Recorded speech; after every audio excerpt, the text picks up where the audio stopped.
دیکھیے مساجد کے اندر آزان سے پہلے یہ درود پڑھنا بدعت ہے. آزان سے پہلے درود پڑھنا بدعت ہے. اذان سے پہلے یا بعد میں جو صلاۃ و سلام پڑھتے ہیں وہ بھی خالص بدعت ہے. باقی جو اذان کے ساتھ ایڈ کر دیا اور دعوت اسلامی والوں نے اب اقامت کے ساتھ ایڈ کر دیا ہے، یہ میرے بھائیوں کون سا عشق رسول ہو رہا ہے؟ یعنی آپ ایک چیز دین میں خود داخل کرتے ہیں اور جو نہیں کر رہا ہوتا اس کو آپ جو ہے وہ گستاخی کے فتوے لگاتے ہیں. اور بہت سارے لوگ اس سے ہمارے بھولے بھالے سنیوں کو پریشان کرتے ہیں. انشاءاللہ تبارک و تعالی جب آپ یہ کلپ سنیں گے تو آج کے بعد ان کے اس سوال سے پریشان نہیں ہوں گے، آپ اسے منہ توڑ جواب دے دیں گے اور مدلل جواب دیں گے آپ انشاءاللہ. حضرت علامہ و مولانا حافظ سید ساجد پاشا قادری کے علمی و روحانی بیانات کے لیے اس آفیشیل چینل کو سبسکرائب کریں اور بیل آئیکن ضرور پریس کریں.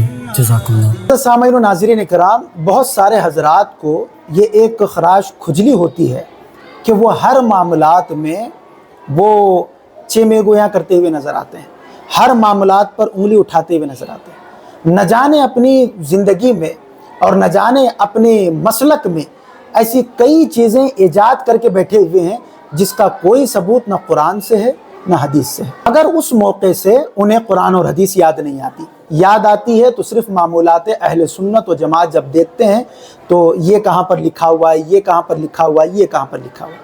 یاد رکھیں، ہر غیر ضروری سوال کا جواب دینا بھی ضروری نہیں ہوتا، لیکن یہ چونکہ سوال امپورٹنٹ ہے اور بہت سارے لوگ اس سے ہمارے بھولے بھالے سنیوں کو پریشان کرتے ہیں. انشاءاللہ تبارک و تعالی جب آپ یہ کلپ سنیں گے تو آج کے بعد ان کے اس سوال سے پریشان نہیں ہوں گے، آپ اسے منہ توڑ جواب دے دیں گے اور مدلل جواب دیں گے آپ انشاءاللہ. قرآن مقدس میں اللہ تبارک و تعالی سورۃ الاحزاب میں ارشاد فرماتا ہے، آیت نمبر 56 میں، بڑی مشہور و معروف آیت مبارکہ ہے. بسم اللہ الرحمن الرحیم، ان اللہ وملائکتہ یصلون علی النبی یا ایھا الذین آمنوا صلوا علیہ وسلموا تسلیما. بچے کو یہ آیت مبارکہ یاد ہے. بے شک اللہ اور اس کے فرشتے اس نبی محترم پر درود بھیجتے ہیں، اے ایمان والو تم بھی ان پر درود اور خوب سلام بھیجو. آیت مبارکہ کا مفہوم یہ ہے کہ میرے اس نبی محترم پر میں اور میرے فرشتے درود بھیجتے ہیں، اے ایمان والو تم بھی اس غیب بتانے والے نبی پر درود بھیجو اور خوب سلام بھیجو. سلام کے اوپر تاکید آئی کہ خوب سلام بھیجو. اس آیت مبارکہ میں کہیں پر بھی اللہ تبارک و تعالیٰ نے یہ ذکر نہیں فرمایا یا یہ قید نہیں لگائی کہ تمہیں نماز ہی میں درود بھیجنا ہے، سلام بھیجنا ہے، نماز کے علاوہ نہیں بھیجنا، تمہیں صرف اس مقام پر ہی پڑھنا ہے، اس مقام پر نہیں پڑھنا. بلکہ اس میں جو حکم آیا، مفسرین جو فرماتے ہیں وہ حکم مطلق ہے، یعنی کوئی جگہ کی قید و بند نہیں ہے، کوئی مقام کی قید و بند نہیں ہے، کوئی یہاں پر ایسی بات نہیں کی گئی کہ آپ کو کہاں پڑھنا ہے کہاں نہیں پڑھنا ہے. بلکہ جس جگہ پر آپ چاہیں، جس موقع سے آپ چاہیں، جس وقت آپ چاہیں، جس لمحے آپ چاہیں، آپ نبی کریم پر درود و سلام بھیج سکتے ہیں.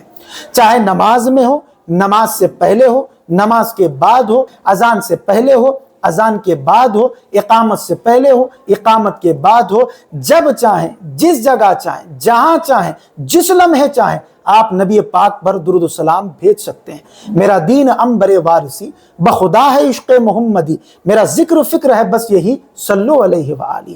ارے درود و سلام سے بڑھ کر بھی کیا کوئی ذکر ہے؟ درود و سلام سے بڑھ کر بھی کیا کوئی وظیفہ ہے؟ کیا اب اس کو بھی ہم قید و بند کر دیں گے کہ آپ کو اس موقع سے پڑھنا ہے، اس موقع سے نہیں پڑھنا ہے؟ بلکہ جب چاہے آپ پڑھ سکتے ہیں، جہاں چاہے آپ پڑھ سکتے ہیں. مطلق اللہ تبارک و تعالیٰ نے فرما دیا میرے محبوب پر درود اور خوب سلام بھیجو. اب آپ کو ایک دلیل دے دوں، کیونکہ یہ لوگ کہتے ہیں کہ اذان سے پہلے کچھ نہیں پڑھنا چاہیے، کچھ نہیں پڑھنا چاہیے.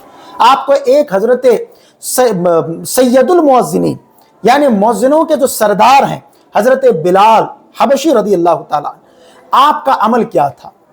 اور یہ حدیث مبارکہ کس کتاب میں ہے؟ سنن ابو داؤد میں جلد اول صفحہ نمبر 777، یہ عربی اعتبار سے. حضرت بلال حبشی رضی اللہ تعالیٰ عنہ کا عمل کیا تھا؟ جو کہتے ہیں نا کہ اذان سے پہلے کچھ بھی نہیں پڑھنا چاہیے، ڈائریکٹ اذان دینا چاہیے. ٹھیک ہے، درود و سلام کی بات تو نہیں ہے، لیکن بلال حبشی کا ایک عمل آپ یہاں پر سماعت کر لیں. حضرت عروہ بن زبیر رضی اللہ تعالیٰ نے بنی نجار کی ایک عورت سے روایت کیا کہ اس نے کہا کہ میرا گھر مسجد نبوی کے گرد طویل ترین گھر تھا،